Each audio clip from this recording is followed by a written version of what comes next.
Stamp ശരിക്കും നമുക്ക് അത്യാവശ്യം അല്ലെങ്കിൽ കയ്യിലുണ്ടാകുന്നത് ഒരു അടിപൊളി സംഭവം തന്നെയാണ്. അത് എല്ലാവർക്കും നല്ല ഇഷ്ടമുള്ളൊരു സ്റ്റേഷനറി തന്നെയാണ്. പക്ഷെ നമുക്കത് ഷോപ്പിൽ നിന്നൊക്കെ വാങ്ങിക്കാൻ നല്ല മടിയായിരിക്കും. അപ്പം വീട്ടിൽ തന്നെ ഉണ്ടാക്കിയാലോ നമുക്ക് സ്റ്റാമ്പ്. അപ്പോൾ സ്റ്റാമ്പ് ഉണ്ടാക്കുന്നതാണ് നമ്മളിന്ന് കാണിക്കുന്നത്.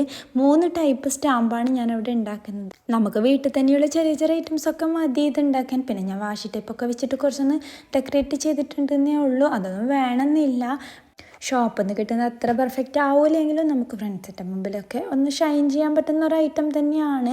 പിന്നെ ഇതിലൊക്കെ നമുക്ക് ഇഷ്ടമുള്ള മോഡൽസ് വെക്കാം. ഞാനിപ്പോൾ ഒരു ഫ്ലവറും ഒരു ലവും പിന്നെ ഒരു ബണ്ണീൻ്റെ ഹെഡുമാണ് ഉണ്ടാക്കിയിട്ടുള്ളത്.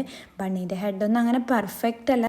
പിന്നെ ഈ സ്റ്റാമ്പ് കളഞ്ഞു പോകാണ്ടിരിക്കാൻ വേണ്ടിയിട്ട് ഞാൻ അതിനൊക്കെ കവറും കൂടി ആക്കിയിട്ടുണ്ട്. അത് ക്ലിയർ പേപ്പർ വെച്ചിട്ടാണ് ഉണ്ടാക്കിയത്. പിന്നെ ഇതുപോലെ കളറ് നമുക്കതിൻ്റെ മേലെ ആക്കിയിട്ട് നമുക്ക് സ്റ്റാമ്പ് ചെയ്യാം. അപ്പോൾ ഇന്നത്തെ വീഡിയോ ഇത്രയേ ഉള്ളൂ. അപ്പോൾ ലൈക്ക് ചെയ്യുക, ഷെയർ ചെയ്യുക, സബ്സ്ക്രൈബ് ചെയ്യുക. ബൈ.